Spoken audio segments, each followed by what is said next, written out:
everybody. Welcome to the first Get Organized Challenge of 2020. Set yourself up for success is the title of Get Organized Challenge number 1. And so I guess I should give you the quick scoop on the Get Organized Challenge and how it works. You are watching me on live stream. You can ask questions. Karen is monitoring the questions downstairs, and so she will try to answer the questions as they pop up. Sometimes other members of the group who've taken the challenge in the past will also help by answering those questions. If we don't get your question answered while it's popping up in the stream, it might be because Karen doesn't have the answer, in which case she will bring it up to me at the end of the session. So if you type the word question in all caps, Karen will watch for that, answer that, and or bring it up at the end of the session.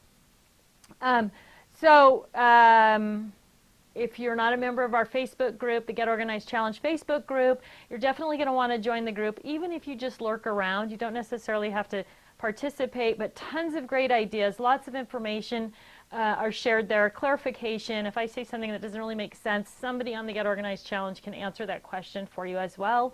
So if you are on Facebook, even if you're a lurker, we hope you'll join us there. Get Organized Challenge, people who are signed up in the group. So if you go to the Get Organized Challenge page on our website and sign up to join the group, that puts you on the Get Organized Challenge group email list. And you will get an email on Monday reminding you of the class on Tuesday, and an email after class on Tuesday with all the links and follow-up things that I talk about during class. So you definitely want to sign up for that email list as well. Once you've signed up on the email list, if you are already a member of our email list, you're going to get a notification that says it says something to the effect of your preferences have been updated. That means you've been added to the Get Organized Challenge list. If you sign up and you're not getting anything from us, please search your junk mail folder because we're probably just getting shifted into junk mail, and then if you save us as a preferred sender or whatever that is, then you'll get all those emails. So it'll make it a lot easier for you to get all the information that you need. With that said, we do try to post all the information on the website as well as putting it in the Facebook group. I think that's it. Oh, somebody emailed in this morning and said, are the Get Organized Challenge handouts the same from session to session? And the answer on that is yes and no. So the Get Organized Challenge is a little bit fluid in that if we're working with different kinds of products or we come out with different products, then things will get changed up a little bit in the GOC handouts. So what we'll try to do going forward is add in the footer of the handout the date that particular handout was posted, and that way if you're working with your handouts from the last session, you'll be able to look and see if it's different than what you've got now, whether or not you want to reprint it. Sometimes the differences are just things like we corrected typos that were in the previous edition. Okay, I think I've done all the housekeeping. So in the words of Mary Poppins, well begun is half done. Welcome to the Get Organized Challenge. Just by showing up here today, just by participating in this class, in this challenge, you are on your way to getting your craft supplies more organized and more usable. You'll craft more often, you'll have more fun, all of those great benefits. So thanks so much for signing up for the Get Organized Challenge. I guess one other thing that I should talk about is, look, now I have my list of things I was supposed to start with.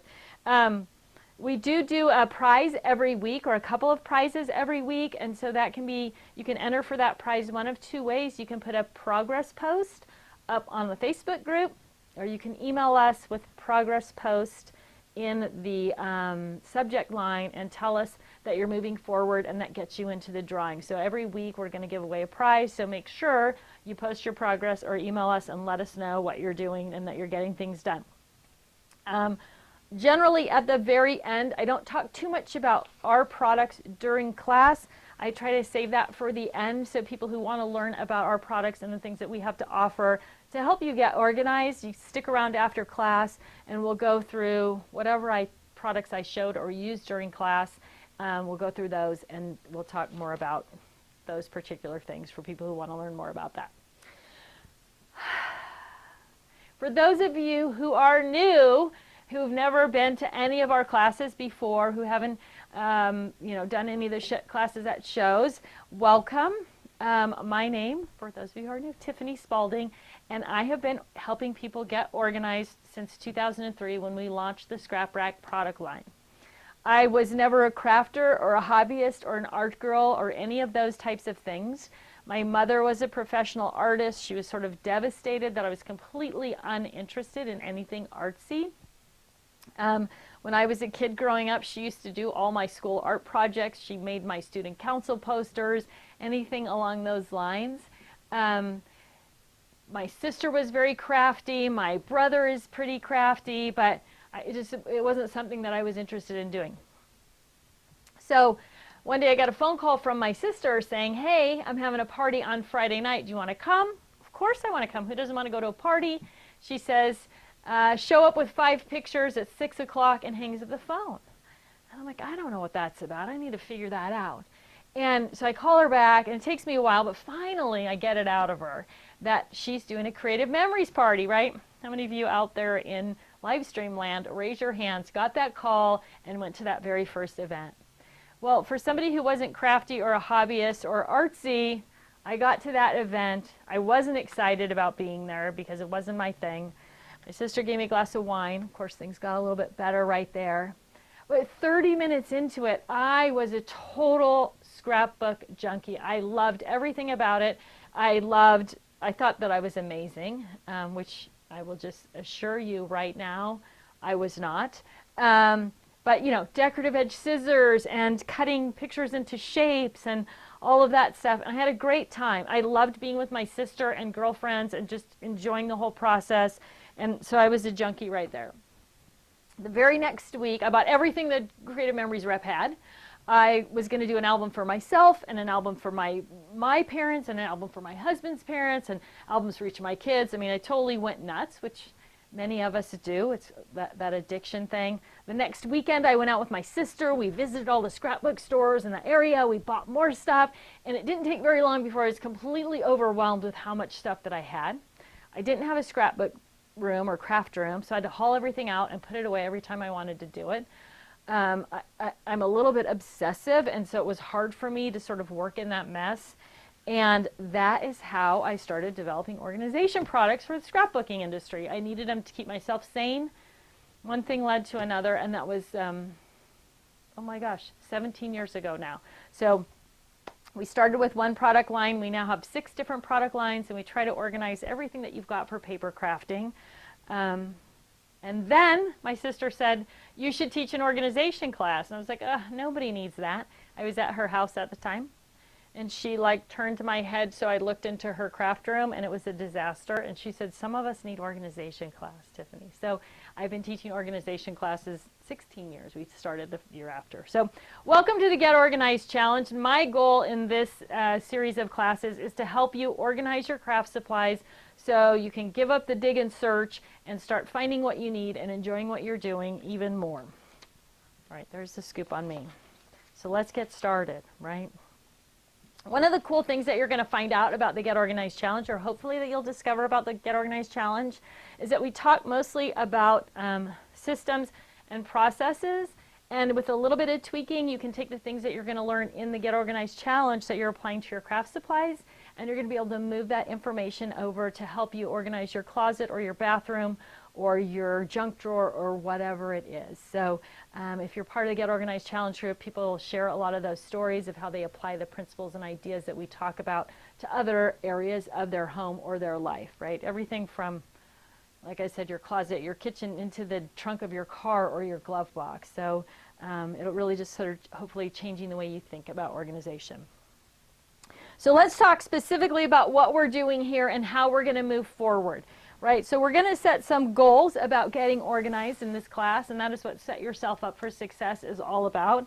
But before we talk about being successful with or setting our goals, you need to understand clearly why your goals fail, why they're going to fail, what is going to happen, right? So it's January. Traditionally, this is the time of year that we resolve to do whatever. We write our New Year's resolutions, and then 2 or 3 weeks down the road, we've abandoned them, right? We're like, oh, whatever, I'll work on that later. They just kind of dissipate, right? This is the time of year when gym memberships skyrocket, but gym attendance declines, right?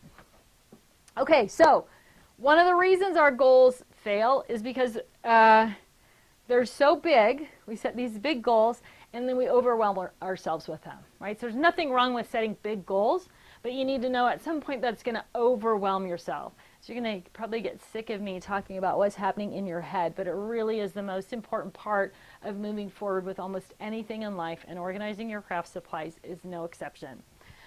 So the thought of big goals is overwhelming. A lot of times we set goals that lack motivating instant gratification. So you really need to be aware that you need that, and you need to take advantage of that. We're going to talk about how to do that as we move through.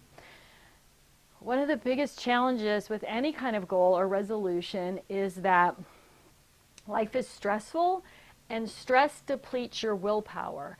And once your willpower is depleted, it's very hard to stay motivated and to stay on track. So recognizing that willpower is limited and that stress will deplete it is, again, a really important part of something that you know, so you can recognize why you're not moving forward or why you're not meeting those goals. Setbacks happen, right? We have these big ideas about what we're going to accomplish in a day, and then all of a sudden a pipe breaks, or somebody has trouble at school, or something happens at work, and you lose that time. That creates a setback. How are you going to overcome that? So you need to really build in sort of a mental process for, okay, I had this setback. How am I going to move forward past it? Many, many goals that we set lack rewards along the way, right? You really need to feel like you're getting a benefit from the work that you're doing. And so we're going to talk about that as well. How do you reward yourself along the way as you make that incremental process, as you take those incremental steps and that progress down towards your goal?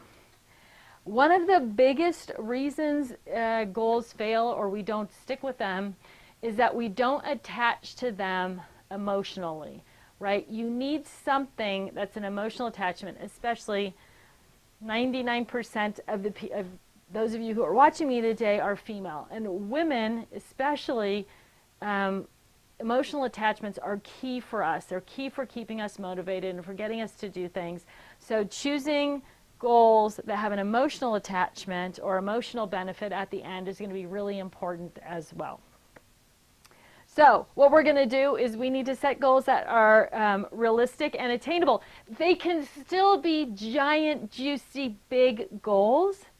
They just have to be also realistic and attainable, right? So if you think to yourself, my goal is to organize my craft room in 24 hours, but you've been crafting for 10 years and you have all that stuff, that is probably an unattainable goal. It's realistic to want to organize your craft room. It's not attainable to do it in 24 hours. So you can have that big goal, I'm going to organize my whole craft room. You just have to tweak it a little bit so that it becomes more realistic and attainable. We're going to talk about breaking down goals into smaller steps, or we are going to break our goals down into smaller steps. Really important, write it down, hang it up or post it somewhere. Recruit a friend. If you have friends who are also crafters, get a friend or group of friends that either live near you or that you're friends with online, and work together through the Get Organized Challenge, because it's always easier to do something when someone else is involved with you, right? It's that emotional connection. It's the community of people doing it together. This is also a big benefit of being part of the Get Organized Challenge group on Facebook, because even if you don't have a crafty friend near you or online that'll also take part in the Get Organized Challenge, you can, make online friends through the Get Organized Challenge group, and we're all working the same way. Going public and telling other people what you're doing is also going to help you achieve your goal, right? So the more people you tell what you're doing, the more likely it is that people are going to give you feedback and ask you about it. And when someone says, how are you doing with that goal? You want to have a positive response to them. Oh, I've done this, I'm right on track, or I got ahead, or I'm a little bit behind because, the soccer tournament went long, but I have a plan to do an extra hour on Saturday or whatever. So go public and encourage people to talk to you about it. If there are people in your life who are going to slow down your progress or get in your way, you want to get the buy-in from those people, okay? So maybe that's that you share space in your craft room with your kids or your husband, and you need your space to stay nice and neat and tidy. How are you going to get the buy-in with those other people so that they keep their space, their stuff out of your space, and you can reach your goals? Maybe it's a time thing, that you want your own time to do this, and you need to figure out a way to get your family to allow you that time or not bother you or possibly even help you with that goal. And last but not least, in setting yourself up for success, is defining your big benefit. And if you can define your big benefit to getting this whole project done with something that's also got an emotional component, it's going to be that much stronger, right? So when I say a big benefit, why do you want to get your craft supplies organized? And it's going to be different for different people. So some people, their big benefit might be, I want, you know, right now I have 3 hours a week that I can spend crafting, and it's not productive time. I know if I'm organized that I'll be more productive and I'll get more done. Some people want to invite friends and family into their craft room so that they can craft together, right? That sense of community, great family time, but your room's such a mess you can't do that. So your big benefit is going to be, I want to be able to share my craft room. There are probably several examples in the handout today of reasons, and again, on the Get Organized Challenge group, people will share their reasons for why they want to do it. Some of you might just say, I just want to be able to find my stuff. When I go into my craft room, I want to feel good. I want to feel joyful about just finding my stuff, right? So try to incorporate some words in there that are emotional, that relate to who you are and what you want to do, and it'll make it a lot easier to follow through with your goals. All right. So let's talk about what is the groundwork for getting organized. So by the end of this session, you should have a good understanding of what the 4-section system is and how it works. Understand what I'm talking about when I say gather things together. You're going to write a themes and sentiments index. You're going to learn about purging, and you're going to learn how to create an organized only space. So those are all the steps in getting ready to get organized. So the first thing I'm going to talk about is creating your big benefits board. And I have a couple of previous ones that I've done here to share with you.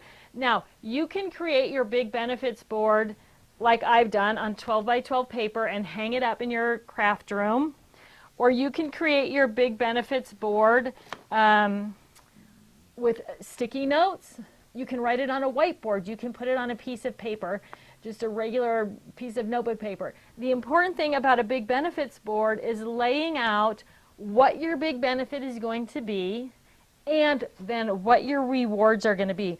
So there are 8 challenges in the Get Organized Challenge, and you need to choose a reward for each one of those challenges. What's the benefit to me other than getting my craft room organized? What little prize or what little treat am I going to get when I accomplish this goal?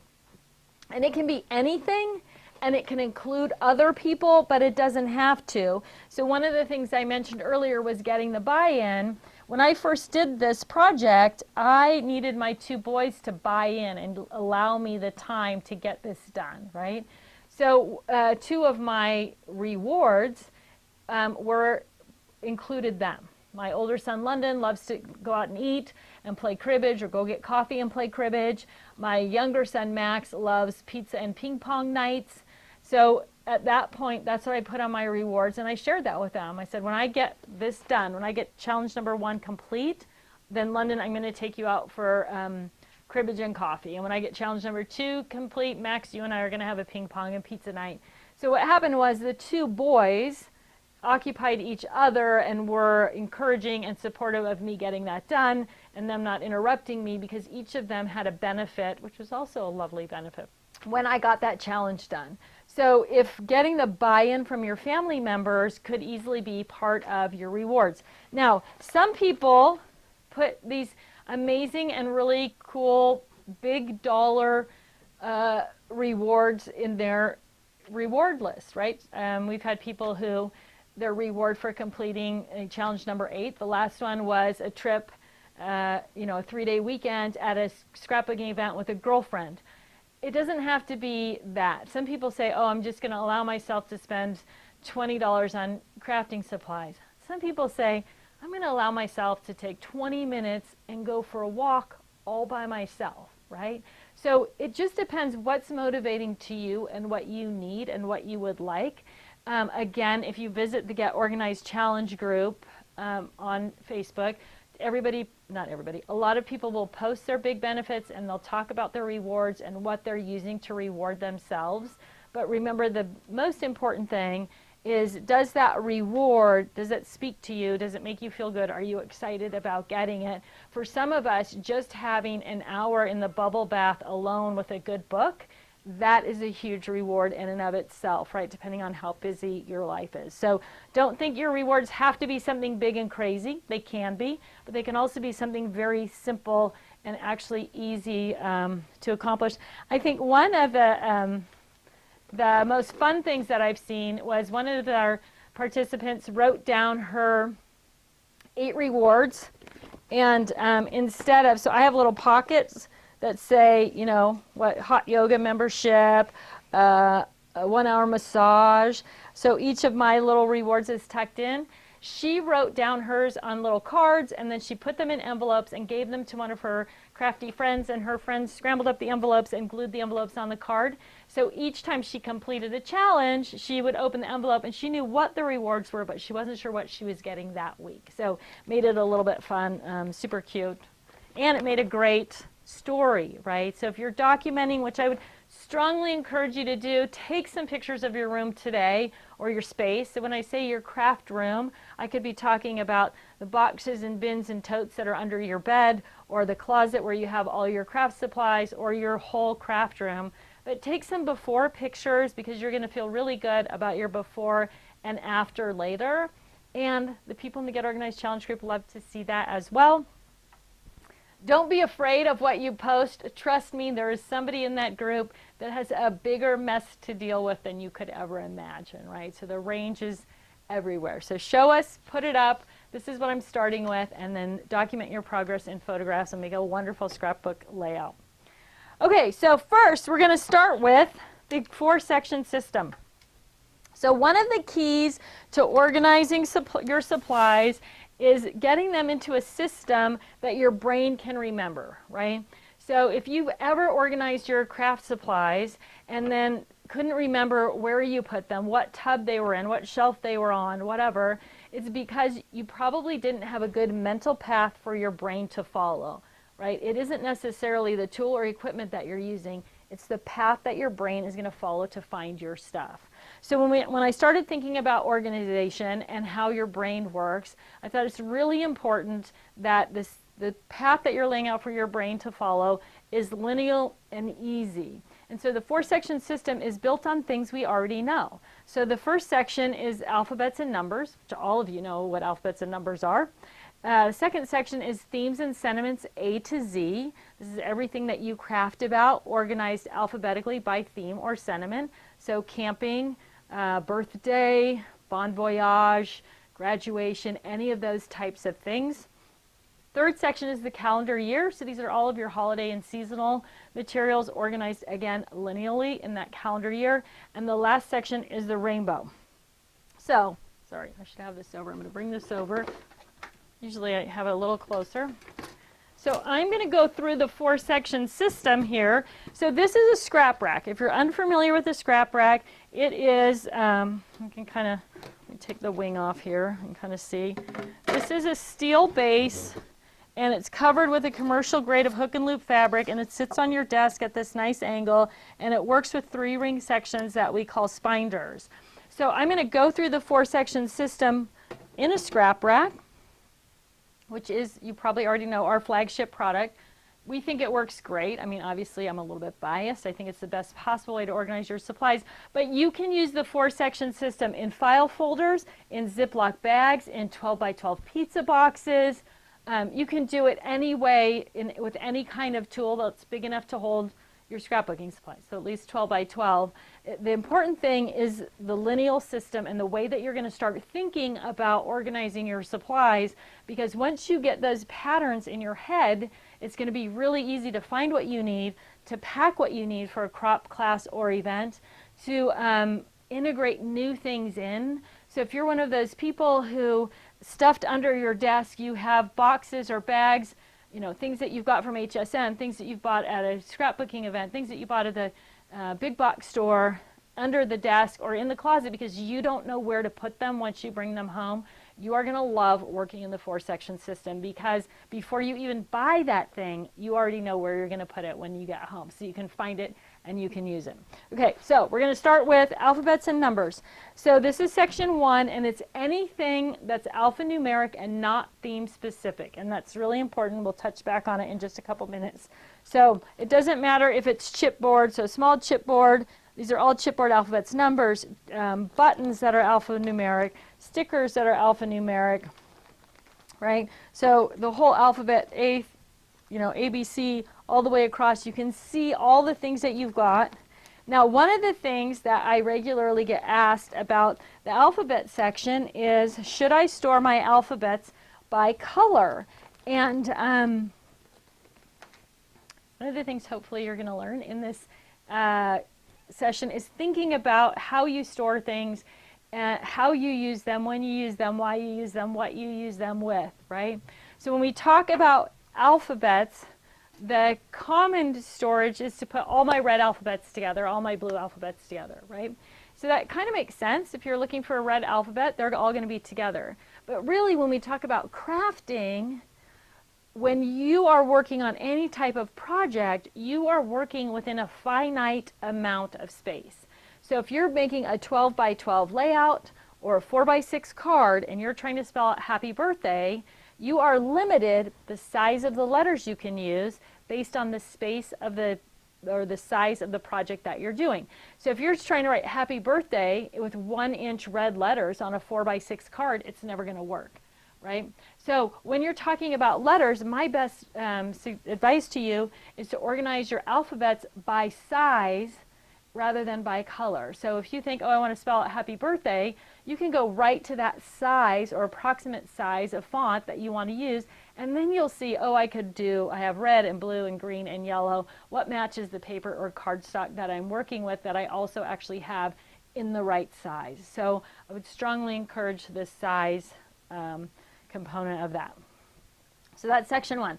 Alphabets, numbers, letters, numbers, and punctuation marks. Anything that you're going to write a word with or form a sentence is going to go in that first section. The second section is themes and sentiments A to Z. So these are all the things that you scrapbook about organized alphabetically, right? Animals, monkeys, that's what I used to call my kids when they were little, sports, travel. But the goal is when you get to that section, again, whether you're using a scrap rack or you're using 12 by 12 pizza boxes, everything that you have that you could possibly use for that theme or category is together. It doesn't matter if it's paper, sticker. Okay, don't freak out when I said paper, right? You're looking at your scrap rack going, oh my gosh, I have 10,000 sheets of paper. They're never going to fit in there. Paper we're going to talk about next week. So I'll talk just briefly about it now, but there's a couple of ways to store paper and integrate your embellishments, stickers, die cuts, and your paper together. So we'll get into details on that next week, but you're just going to stick with the same system. So don't freak out when I say put your paper in here. Some paper you're going to totally store with everything else, but if you have a ton of paper, you're going to store it a little bit differently. But the goal is when I get to this page that I can see everything that I've got organized for travel, okay? And then behind that travel tab, I might have it broken down. So this is Las Vegas. This is all the things for Vegas, Hawaii, right? USA road trip. So my husband and I did a big road trip across the U.S. And so I've got all the embellishments, the special embellishments, stickers, things that are specific to that trip in here. But they're also all in the travel section. So that if I'm building any kind of travel page, things that say road trip or an airplane or passport or suitcases, those are all together. So I'm going to see everything I have for travel, and then I'm also able to break it down by individual location or area that I'm visiting, however you want to trip, I guess.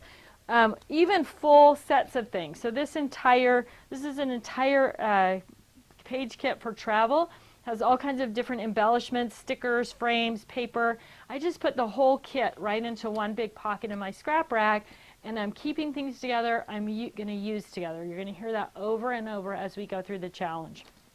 But when I'm looking for stuff in travel, it's all right there. The third section is the calendar year, and this is all of your holiday and seasonal materials grouped together. And again, your goal is, I'm going to work on Christmas.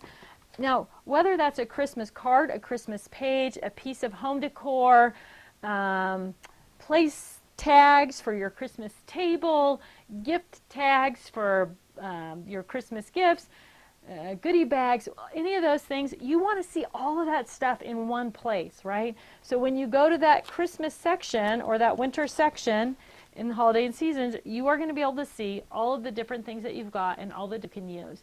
So you don't have to remember, I've got stickers over here, I've got, washi tape over here, or clips over here, tags over here. Everything is together in one place, or it's represented within that 4-section system. So you may have clued in on that word represented, and we're going to talk more about that as we go through the challenge and how to represent things that are too big or bulky to store with all of your other embellishments, paper, all that kind of stuff. So even completed pages. So if you have taken a class somewhere or done a page kit that's specific, this one's specifically to winter with the little penguins, right? But I didn't use it.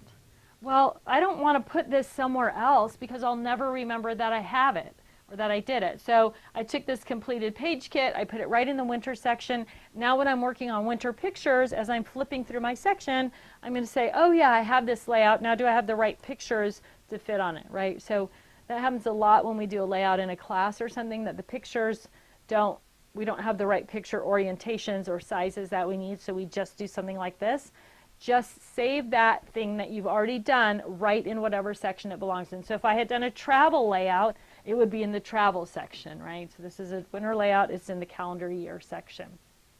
Now, one of the common questions that we also get during the Get Organized Challenge is, why do I need the holiday and seasons, the calendar year section? Why don't I just put Christmas go into my themes and sentiments, put Christmas under C, put Easter under E, put Halloween under H? Well, because you want to keep things together that you use together, and there's a lot of crossover in different things. And if you go to crops or classes, or you go craft with girlfriends, you want to be sure it's easy to pack what you need and easy to put it away. So if you put Halloween under H and Thanksgiving under T and fall under F, now you've got those 3 categories spread out through your themes and sentiments. So you have to first remember, if you're working on Halloween, I also have a fall section. There might be things in there that'll work for my Halloween pages. I also have a Thanksgiving section. There might be things in there that work for my Halloween pages. Versus having all of it in the calendar year under fall, where you can just flip through all of those sections, or if you're using a box or file folder, flip through those items in that box or file folder and see all the things that you have that might possibly work, right? So that's one reason. It's going to make it a lot faster and easier to find all the things that you have. Once you start using those things and you have leftover bits and pieces on the desk, it's easy to put them all back. You don't have to go, was this in Halloween and go back to Halloween, or was this in fall and go find it in fall. You just go to that section, that fall section, and all those things are there. And perhaps the biggest reason is if you travel to events and you're going to work on Halloween pages. Now if you're going to go to an event and work on Halloween, you're just going to take your Halloween section, right, off your scrap rack, put it into one of our binders, and out the door you go with everything organized.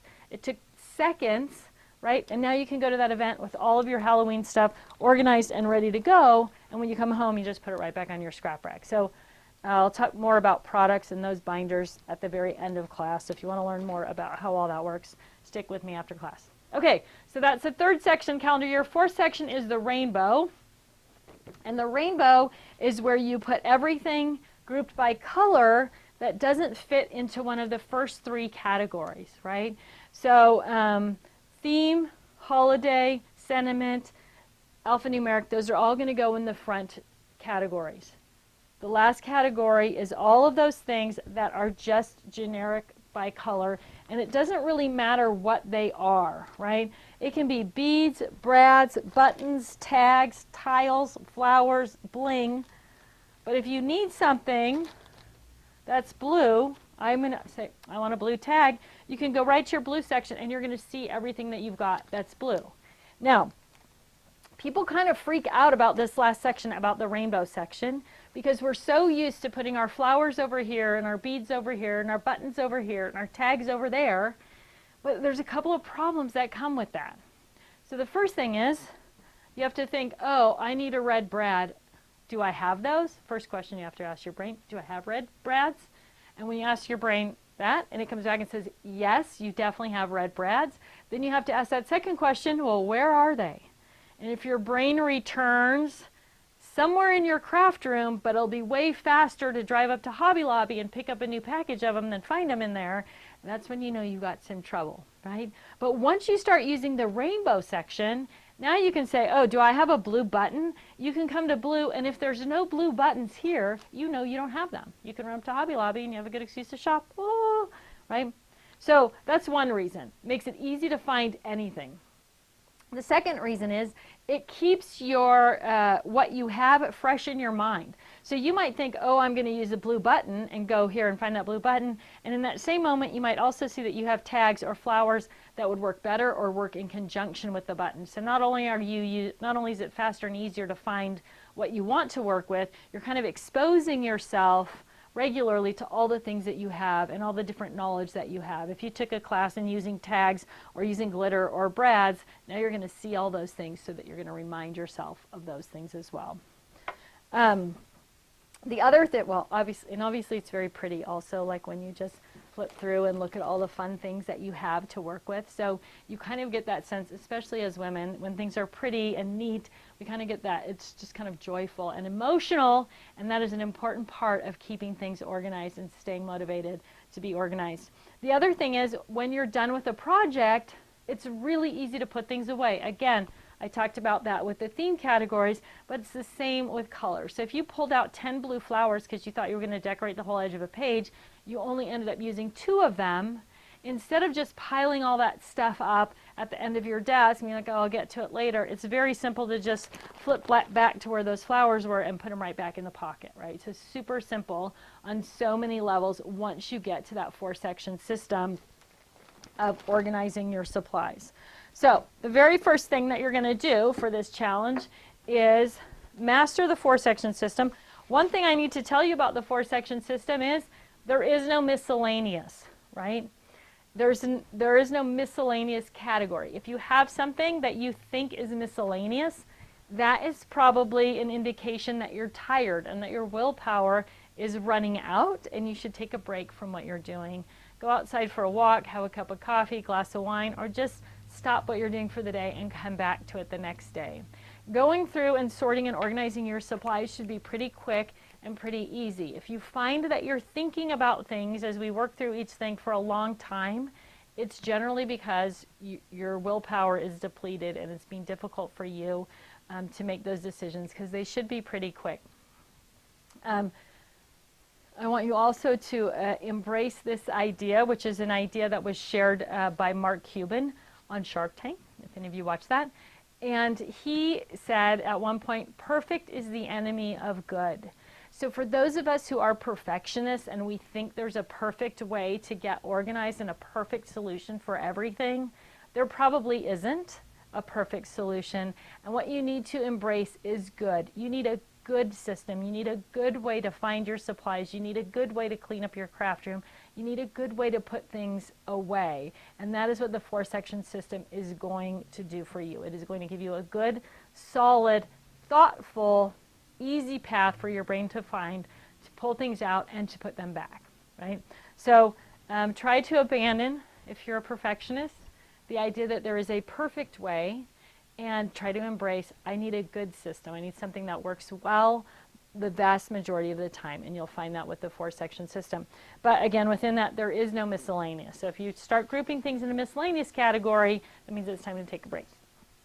All right, step number 2 is to create a themes and sentiments list, and there is an example of it and a link to, or of, not of it, but of one in your, on the website, probably in your handout, there's links. Karen probably put a link in the email, or it'll be in the follow-up email. So this is an example of a themes and sentiments list, and this is what's going to guide you through the process of sorting and organizing your supplies. So one of your assignments this week is going to be to create your themes and sentiments list. So these are all the things that you craft about organized alphabetically. I would recommend that you do it in Excel if you're a spreadsheet kind of person, because then it's easy to just type them in and then sort them alphabetically. Once you get your list together, then you're going to be able to do some fine tuning on it. So remember when I talked about, like, with the travel section, you want to keep things together you use together. So it's better to have a section called travel, all under T, all together, than it is to have a section called Las Vegas and Hawaii and Europe or wherever else you've going or you've been, because all of those, again, travel icons that might work together, passports, suitcases, airline tickets, airplanes, all of those things. You want to see all of those when you're working on any travel type of thing at any time. So once you create your themes and sentiments list, then you can go through and go, okay, well, it would be better to subcategory. Sports is another one that's really common. If your family is completely into one sport, football, it's probably just going to be under F and for football if that's all you're interested in. But if your family is involved in multiple sports, football, baseball, basketball, tennis, whatever it is, again, you're going to want to have a sports tab and then subdivide behind the sports tab, keeping all those sports things together. So your themes and sentiments list, you're going to write it up, and then you're going to consolidate it or group it into major categories from there. And so when you're grouping in those major categories, think that, keep things together, I would use together, and sort of think about what I was talking about with fall and Halloween. If I sat down to work on something, you know, what things would I want to see all together in one place, and group your themes and sentiments list that way. Kind of one, like a little bit more or less clear example is, first of all, one of the great things about the 4-section system is that's completely malleable. So the 4-section system as a structure is going to stay the same, but the categories and themes within that structure are going to change with your life and the way that you're crafting, right? So if you have little kids, you have different themes and categories than if you have adult children. So you have little kids themes, your kids grow up, things change, those kid categories disappear, and then your kids have kids, and now all of a sudden you have grandkids, so you have little kid categories back again, right? So one of the nice things about the 4-section system is you don't have to reinvent everything as the things that you're crafting about change, or the styles of things that you're using changes, right? So that like, I guess, malleability, the way you can vary your 4-section system as things change without changing the actual structure of it makes it easy kind of to ebb and flow with that. All right, the next thing we're going to do is we're going to gather stuff up. So one of the things about gathering things up, you may not be able to find everything that's in your craft supply collection, but you want to get those things out of the trunk of your car, grab those random things from your desk or things that are stuffed in a closet somewhere, and get them all into one area. So that might be totes under your bed, a closet, or your craft room, whatever it is. Get as much stuff as you can there. Why do I like to gather things up? First of all, it kind of gives you a sense of how you've spread out things around your home. So it kind of just sort of piques your awareness of, wow, I'm just stuffing things everywhere sort of willy-nilly. But the other thing it does is it creates a lot of things that you are going to work through, and you're going to see your progress. And seeing your progress, super important. We all know how motivating and inspiring it is to look at before and afters, right? Whether it's someone's home, like a show like Fixer Upper, a makeover, anything like that. We love, this is what it looked like before, this is what it looked like after. So gather all those things up and take that horrible before picture, because then when you look at your after picture, you're going to feel even better about the work that you've done. But get as much things together as you can. Step number 4, you're going to have to purge. I hate to break the news to you. But getting rid of some of the things in your craft room is going to be a really important part of this process. If you have not seen the most recent video that I just put up, I think it's called Time to Purge. I'm fairly sure there's a link to it on the page. If not, Karen will get one up there for you and include one in the follow-up email. But purging is really difficult. Again, as women, we're emotional. There's reasons we keep things. Sometimes they make sense. Most of the time, they're just like an emotional attachment that if you can sort of detach a little bit, you can look at those objects and know that you need to keep them or you don't. So I don't have time to do the whole prepare to purge and during this class, but there's an entire video on it. And not only does it talk about why we keep things, but it talks about ways that you can help yourself get rid of things that you're not going to use or that you don't need anymore. One of the things that you're going to need to do, though, is to create for yourself some sort of purge basket or purge box where as you're going through and cleaning up and sorting your supplies, you can throw everything in there that you're no longer going to use, right? Anything that's still useful. And then again, the purge video is going to talk about what to do with those things and why you should do those things. Once you create, so your purge box needs to be at least 12 by 12 because we're talking about scrapbooking supplies as well as card making and other crafting, but if it's at least 12 by 12, most things are going to fit in there. The other thing is, once you create your purge box, it's always going to be part of your craft room. So one of the ways to keep your craft room under control is to have a simple solution for getting rid of things. So if I'm flipping through my scrap rack and I see something and I think, oh my gosh, gee, that's ugly. I don't know. I can't believe I ever bought that. I'll never use it. Then I'm just going to be able to pull it out of there and throw it into my purge basket, right? So the less things you have to deal with, the less things you have to look for, the less space it's going to take up, the less time it's going to take to find what you need, the happier you're going to be when you're actually crafting, right? So try not to be afraid to purge, and if you kind of struggle with getting rid of things, please take a few minutes and watch that video. And then people will comment also in the Get Organized Challenge about the struggles that they had purging and then how good it feels. Once you start doing it, it becomes even easier, sometimes almost to a fault, right? Sometimes I give away too many things or get rid of too many things, but it feels good to sort of have that nice, neat, tidy space. Okay, so one of the things you want to consider is your space, how you're going to use that space. Again, whether it's totes under the bed, shelving in a closet, or an entire room. The storage tools that you choose should be visible, accessible, portable, and expandable or malleable, one of, whichever way you want to look at it. So you want to choose storage tools, the containers or things that you're going to store your supplies in a way that actually works for scrapbooking or card making and how you craft and where you craft and all of those things. When we're talking about physical space, I love to surround myself with my craft supplies. I don't want to get up and walk across the room and open a cupboard for something. I want to have everything sort of, if I can spin around in my chair and grab whatever I need, that's what I want to be able to do. Because what happens is when you spread your stuff all over your room or space, first of all, you have to remember that you have it. Second of all, you have to be motivated to get up and get it. So if you think about your craft room and the last few craft projects that you did you use the things that were all around you more frequently than getting up and going looking for something, if you can even remember it, right? So when you think about your space, think about creating a craft room that sort of surrounds you and where things are easy, visible, accessible, portable, and expandable as you're considering that space.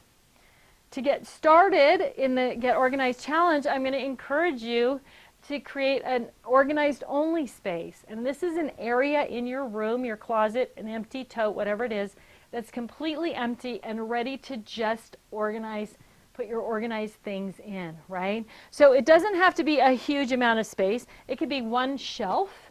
It could be a couple of cubes in your IKEA storage. You just want to clear everything out and give yourself somewhere that as you're organizing things and putting them away, that area or space is your organized only space. And each time you get something done, it's going to go into that space. And as you're organizing things, it's going to open up more space. But you want to start with something that is clean and neat and ready. I think there's probably a couple pictures The IKEA, if you're looking for kind of a way to get started and start creating the perfect sort of craft space, the IKEA products, I don't get any kickback from IKEA, but the IKEA Calyx or Expedit, which are the cube storage systems, are great for crafting supplies. They're relatively inexpensive. The quality is very good for the price on them, but it's a good way to start with a couple of cubes that are really going to work for you and for your supplies. So if you're looking for something to get started in your craft room or to reorganize your craft room, those are a great option. One of the things that I've also talked about extensively, what I use both in personal and professionally, is what I call a widget notebook. And a widget notebook is just a way to remind yourself what your goals are each day and make notes of the progress that you've made. And I use it mainly to make sure that I am taking steps every day towards every goal that I have.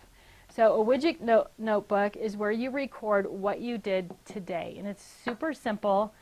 There's a couple of blog posts about it and how I use mine and what that looks like. But the idea behind Widget is that at the end of the day, you look at what your goals were. So if your goal is to do whatever the Get Organized Challenge is this week, and at the end of the day, you pull out your Widget notebook and you just write in it what you did. It doesn't have to be this huge, juicy thing. It doesn't have to be a whole accomplishment. It just has to be something. And so for this week, as an example, if you sat down with your Widget notebook, so my goal this week is to complete the Get Organized Challenge number 1. You're going to get a list of however many things we're going to do. Looks like 14 things on the list this week. And then you're just going to write down finished item number 1, finished item number 7, whatever it is. If you haven't done anything that in the day, that is your chance to go through that list and go, what can I do today? How can I move myself forward, right? So if you haven't done anything, you might say, okay, it's bedtime, I'm exhausted, I don't really want to do anything. What can I do quickly that's on this list? Oh, I could write my themes and sentiments list, or I could at least start it. See, the beautiful thing about a widget notebook is you don't have to complete things, you just have to keep moving forward. So if you say, okay, I haven't done anything today, grab a piece of paper, I'm going to start my themes and sentiments list. If you write 30 things down for your themes and sentiments list, or if you write one thing down to start your themes and sentiments list, you have done something to move yourself closer to that goal. So don't worry about big, hairy goals. Don't worry about huge accomplishments. Worry about doing something. Could be huge, but even if it's tiny, and putting it in on your widget notebook, right? So I'm pretty sure Karen has links to the blog post about that if you're unfamiliar with it and you need a little bit more information, it's there. But again, it can be something very simple or it can be something very cute and crafty. The goal is just that every day you're making a little note to yourself about what you did to move yourself closer to those goals. All right, next you need to determine what type of crafter you are. Again, there's a link on the Get Organized Challenge page about this and probably in the follow-up emails from Karen. But knowing what kind of crafter you are is going to help you move through every step of the organization process. So when I say what kind of crafter are you, we've sort of broken down crafty people into 4 major categories. And when you click on that link on the website, you can read about each of them and decide who you are. But knowing what kind of crafter you are is going to help you choose the right tools for organizing your supplies, right? So as an example, Kathy Craft Room, if you're Kathy Craft Room, that means you always only craft at home. You never go anywhere to craft. You don't go to crops and classes. You don't go to friend's house. You might not ever have friends to your house. You have a set space that's always there and ready for you, and that is always where you craft. Where you are going to buy very different organization tools or use very different organization tools than Mary Mobile Maker, who only crafts away from home.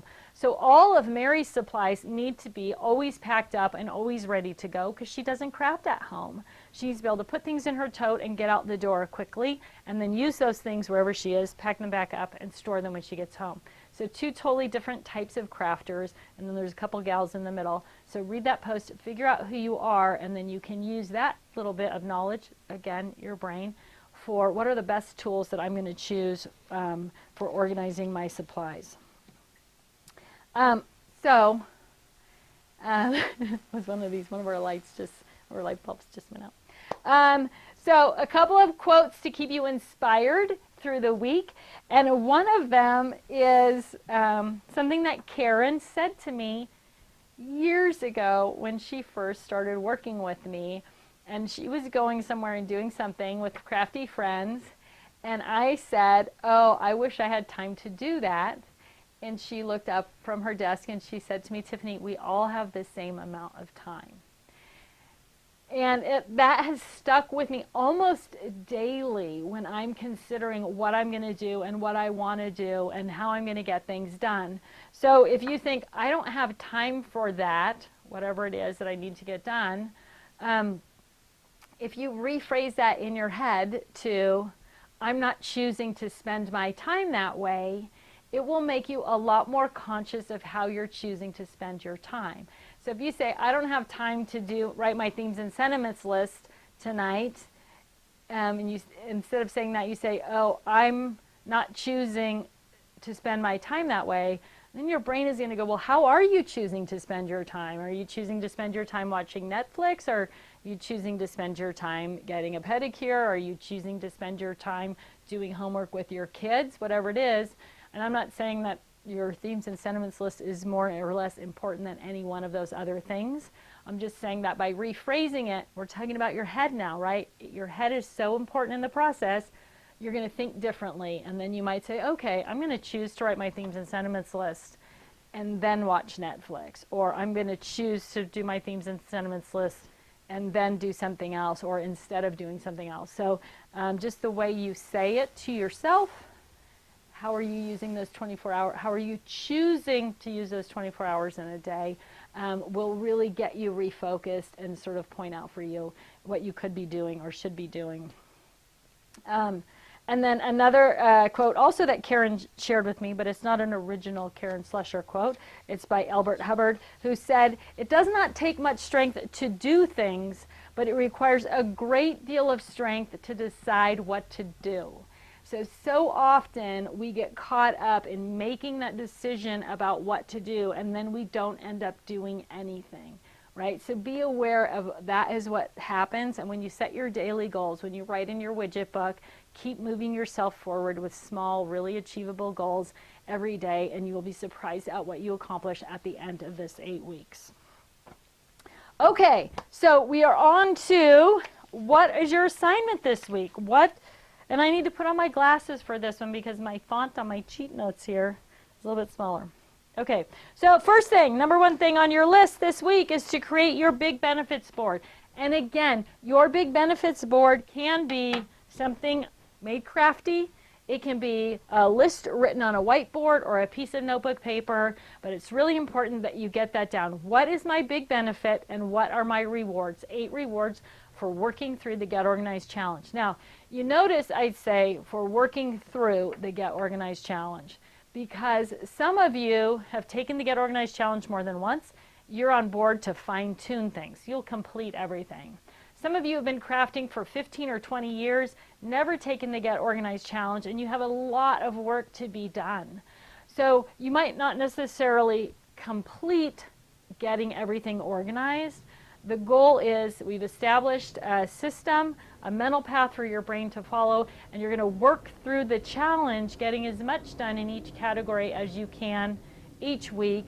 And then you can come on back and do the next challenge, or you can rewatch any of the videos from these challenge classes to kind of remotivate yourself during a time frame that we're not doing a challenge, right? So you want to keep moving forward, but don't get stuck with the fact that, oh, I have, 3,000 wood-mounted stamps. I'm never going to get those organized in the week that we're organizing stamps and punches. So you just shut down. So you want to avoid that stuff in your head and make sure that your brain is saying, I'm just going to keep moving forward rather than I absolutely have to do this or it's no good and I'm not doing anything. Okay.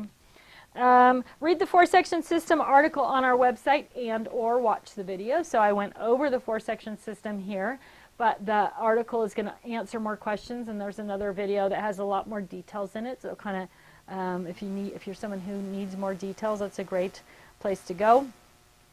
Read the What Type of Crafter Are You blog post. Determine who you are, and so how you're going to arrange your room space, what type of tools you need to organize your supplies. Create your themes and sentiments index. Take a few before pictures. Begin the gathering process, so round up all those things. Set your purge goals, get a purge box, decide where your purge will go. Don't be afraid to purge. So when I talk about decide where your purge will go, I get into that a little bit more detail in the purge time video, but one of the things that is going to help you purge is choosing somewhere that you have an emotional attachment to, that you're going to donate those things. So whether it's your kids or grandkids kindergarten class, the local senior center, a hospital, Ronald McDonald House, Sunday school, anything like that, if you can attach emotionally to where you're giving those things, as you're going through and sorting things, it's going to be a lot easier to purge out the things that you know you'll never use. Evaluate your space and tools. Remember, you want things to be visible and accessible. So if you need to arrange your space a little bit differently, change the angle of your table or your work table. Try to create a U-shaped around you, or at least somewhere it's easy to just move in your chair and grab a variety of things. If it's easy to get to those things, you're going to use them, right? You're going to hear that over and over again in the challenge. If it's easy, you're going to do it, and if it's difficult, you're going to do something else. So make it easy on yourself. You're going to create an organized only space. So remember, this is that empty space on a shelf or in a cube or in a cupboard or an empty tote, where as you organize things, you're going to start putting them away in an organized fashion. Create a widget notebook. So this is where you're going to write down your goals, and then each night you're going to follow up with what you did to get closer to that goal. Join the Get Organized Challenge group on Facebook. Go public, so share your goals with friends. Try to recruit a friend to do the challenge with you if you really want to ensure your success. At the end of the week, you're going to put up a progress post. So Sunday or Monday, put up a progress post on the Facebook page, title it Progress Post, or email us with Progress Post in the subject line, and then we'll enter you in the contest. But every Tuesday, we're going to do a giveaway from the progress post from the following week. So don't miss out on that. Oh, last but not least, celebrate with your reward. So you've chosen 8 rewards for meeting your goals each week, so make sure that you take advantage of that reward. Now, one of the things that happens occasionally is people write down their rewards and then they don't take advantage of them. They don't actually give themselves that reward, right?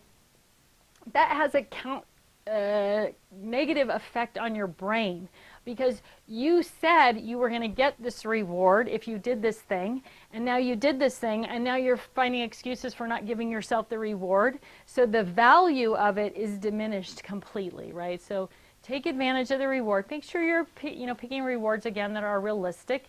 If you think, okay, my reward is that I'm going to jet off to Paris for the weekend, and that's outside of your time or financial budget, that's kind of a silly thing. But so choose things that you enjoy, that are a reward to you, but that you're actually going to be able to execute on with those. It's really, really important. All right, so anyone who has questions, Karen has been monitoring that feed and the question list, so she will bring them up shortly. One of the things that I didn't talk about throughout the presentation was your brain and that willpower part of your brain. So just kind of a little story about your brain and how it works. And if you've ever seen the videos of the in India, the little guys who drive the big elephants, right? The elephant drivers, and they sit behind their heads and they can control this whole giant elephant by the way they're moving their feet and talking to them or whatever. So if you think about yourself, your rational brain as the rider, as that little guy on top of that big elephant, and your emotional brain as the elephant, when your rational brain gets tired and exhausted, the emotional brain takes over. When you stop paying attention to controlling that brain, your emotional brain takes over.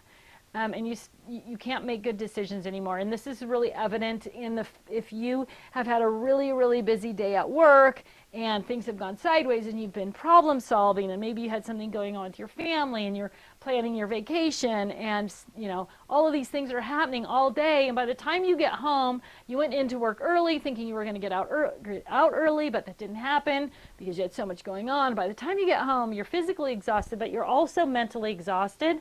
And your kids say, "Can we have ice cream for dinner?" And you say, "Yes, have whatever you want. I just don't want to make another decision." That is a sign that your emotional brain is in control, your rational brain has gone to sleep, and your willpower is gonzo, right? So if you feel that way where you can't make those decisions anymore, don't get trampled by your emotional brain. Stop what you're doing, take a little break, go out, go for a walk, have a glass of wine or a cup of coffee, or come back the next day. But when it gets hard to make decisions, it means that your brain is done making decisions in that moment, so give it up, right? Last but not least, one of the things my good friend Heidi Hurst regularly says is, don't look back, you're not going that way. Okay, so you've got this big messy room behind you, this big craft room that you are almost overwhelmed with all of the things that are in there.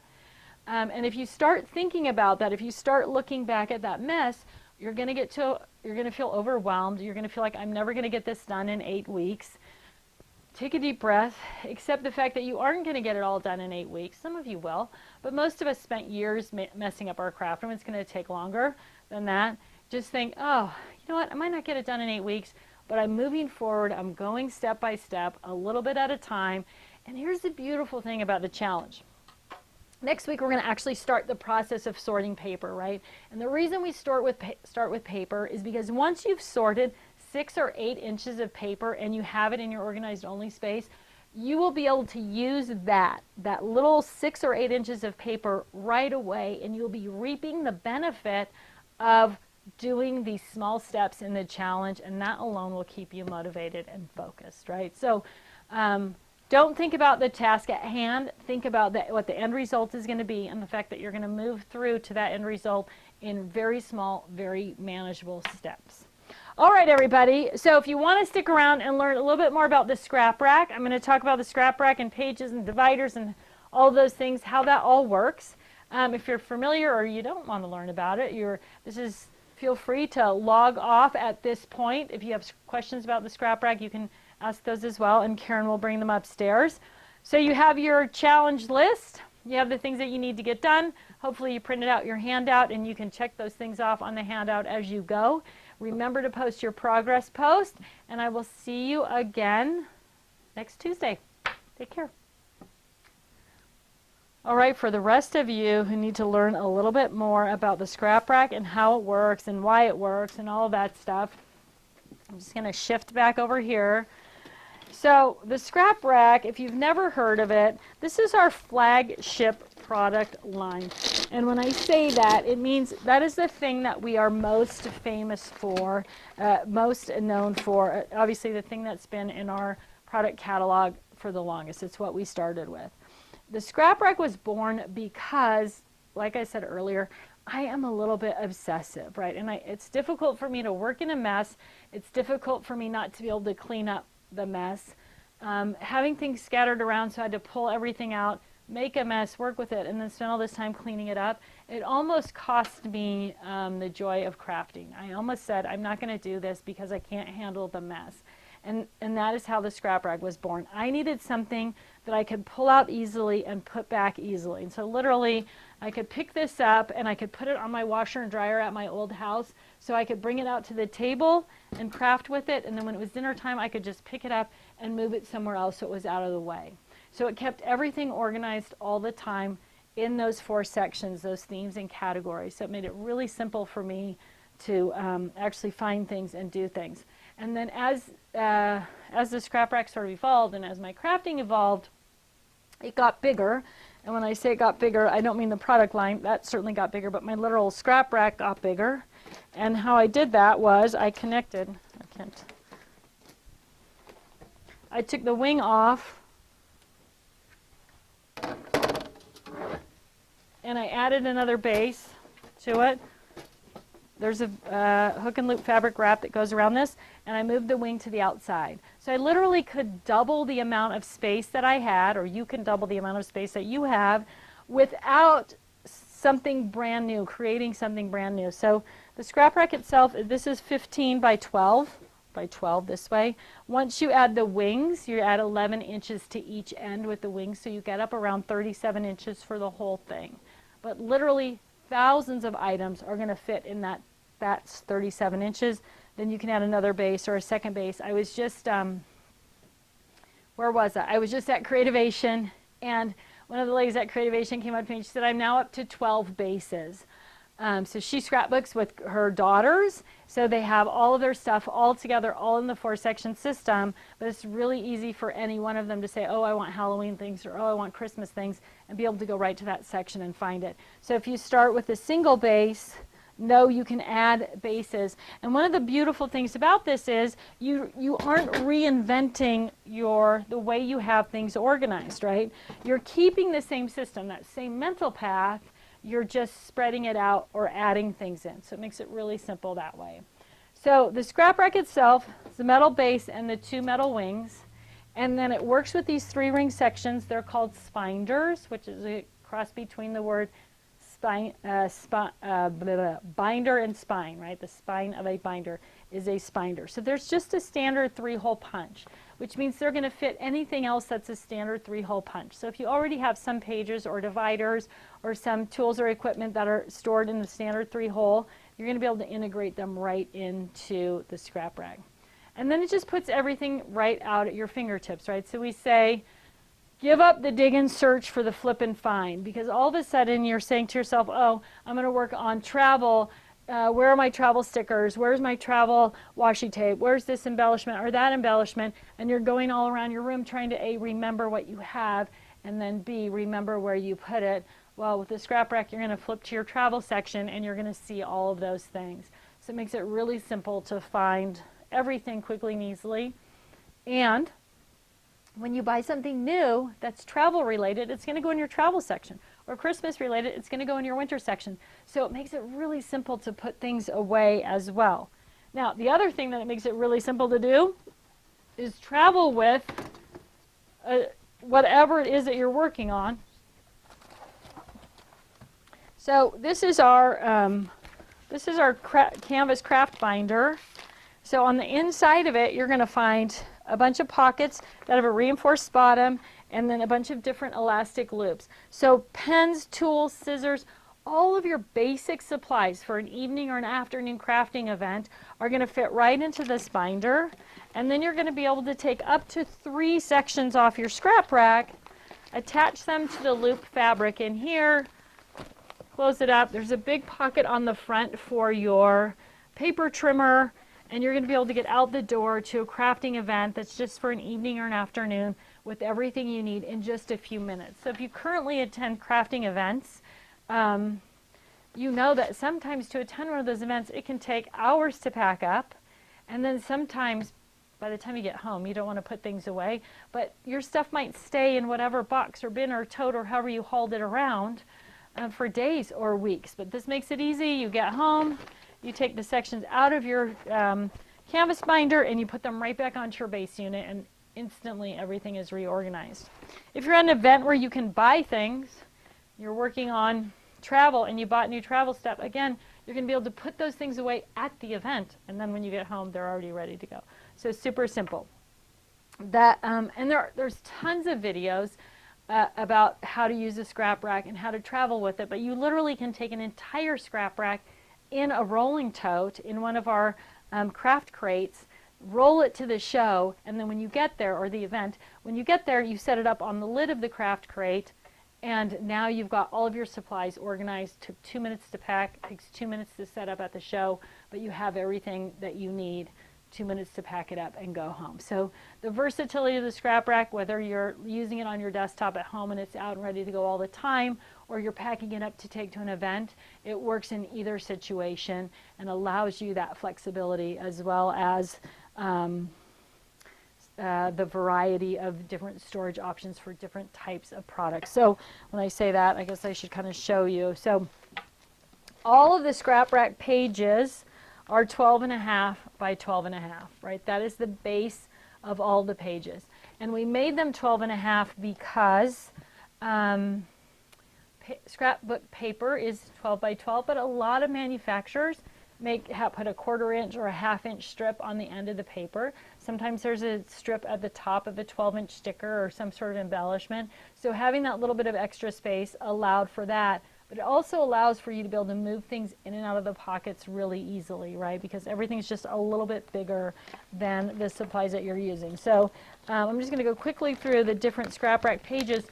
Now, there's a little grid that you can print that shows pictures of all of the pocket designs, so you know what the different pocket configurations are and what they're called and what their SKUs are. So when you're looking for those things, you'll be able to find them easily on the website. So this is the 12 by 12 pocket.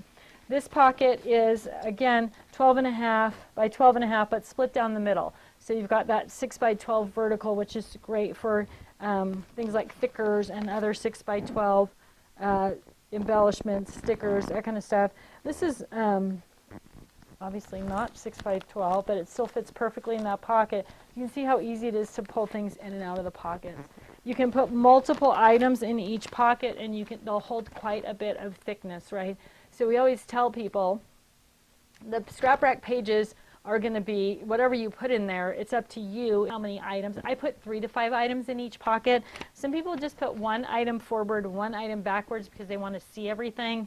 I try to make a better use of my space by putting multiple things in there. I'm just going to go through really quickly, and you can see. You will notice though that each pocket has this little flap. So I drew on these with black marker because they're clear, so you could see the flap. With that flap, you can put your items behind the flap if you travel, or you can put them in front of the flap if you don't. So when you're at home, it's really easy to pull it in and out, but if you put the flap over the top, it's going to keep those items in there so they don't slide around. I'm probably, hold on, this thing's interrupted with my mic. But so this is a 6 by 6 pocket. Doesn't matter what it is, stencils, embellishments, stickers, they're all going to find a home within the scrap rack pages. Like I said, let's see if I can get to some that are loaded up here. This kind of is going to give you the straight 8-page, the different sizes and shapes that'll fit in there. But we make a scrap rack page that's going to fit the vast majority of the products that you're working with, including stencils, unmounted red rubber stamps, unmounted polymer. What was it that someone brought to my attention? I always say acrylic, clear stamps. But any of those kind of things are going to fit in there. And then the pages come in just a variety of other specialty pages as well. So you're going to see that there's double-sided duos, 2 pockets on the front of this page, and then it has one 12.5 by 12.5 pocket on the back. The other double-sided duo has 4 pockets on the front and 1 big 12 by 12 pocket on the back. And then we have our specialty pages, and these are all made of a little bit thicker material. They're a little bit more expensive. They're a little bit heavier weight, but they're good for specific things and bulky things. This is a 12 by 12 pocket that loads in and out the side. And then of course the flip-in storage page, which has the 6 flip-in pockets at the top and 5 flip-in pockets at the bottom. One of the things we've tried to do with all of the things on our website and all of our products is to include a video so you can look at each individual product and see exactly what that product is, the shapes, dimensions, and how we're using it. So if a scrap rack is something that you think is going to be a great choice for you, there's tons of information and tons of videos and printables and that type of thing on the website. We have great customer service. So if you have questions, you can email customer service at Totally-Tiffany.com, and we'll get back to you as soon as we can with links and information and pictures or videos or whatever it is that we think is going to help you with your decision or help you to get those particular products organized. So the pages, scrap rack is going to use the base, the 3-ring sections, the spinders, the pages, and then the dividers to segment off your major categories. So those are all kind of the key components of the scrap rack. And then you're going to have your add-on pieces like your canvas craft binder. We also make a binder. It's called a Spinder binder cover. That's just a cover. So you can take just one, it's just a plastic zipper cover. So if you want to just take one 3-ring section with you, you can do that as well.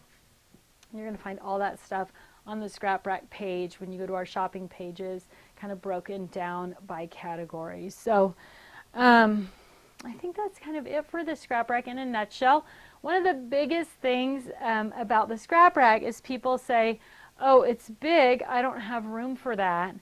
But really, again, another Karenism, the Scrap Rack makes room for itself. Like, you will be amazed at how many boxes, bins, drawers, totes, containers of stuff that you are currently digging through, which also it can easily cause damage to your supplies, looking for something that you can replace and put into a scrap rack. So my first single base scrap rack, at one point I counted up all the items that were in it, and there were over 2,000 things in there. Stickers, bling, brads, eyelets, flowers, tags, all of that stuff, because once you eliminate the packaging and really maximize the space, which is another thing you're going to hear me talk about, left to right, back to front, top to bottom, are you filling up that space really efficiently? And that is exactly what the scrap rack was designed to do and why it works so amazingly well. So if you are considering a scrap rack, the very next time, and you want to know, is this for me? The very next time you sit down to craft, when you sit down to craft, whatever you're looking for, however many things you look for during the course of that crafting period, if you can find it in 30 seconds or less, you're in pretty good shape. Most of the time you can't. Most of the time it takes longer than 30 seconds just to remember where it's stored, box, bin, drawer, tote. But we guarantee you, if you're using a scrap rack and you have it organized in the 4-section system, you will be able to find anything in that collection of products in 30 seconds or less, and you will also be able to put away anything that you didn't use that you pulled out of your scrap rack in 30 seconds or less. So the next time you sit down to craft, think about that. Like, would this be easier if I had a scrap rack? Would I be finding this more quickly if I had a scrap rack? Would I be putting these things away more quickly, or putting them away, period, if I had a scrap rack? And that'll really give you a good point of reference about your decision to move into a scrap rack, give up the dig and search for the flip and find, and spend more of your time crafting and less of your time looking for craft supplies. All right, that about wraps it up. Again, if you have questions, there's tons of information on our website, but our Facebook group is very active, and you can also email customer service at totally-tiffany.com, and we're happy to answer any specific questions you might have about how a scrap rack, or any of our products for that matter, are going to work for you. Thanks so much for tuning in today. I look forward to seeing you next week. Have a great and productive week, and don't forget to keep track of what you did today to move yourself closer to your goals.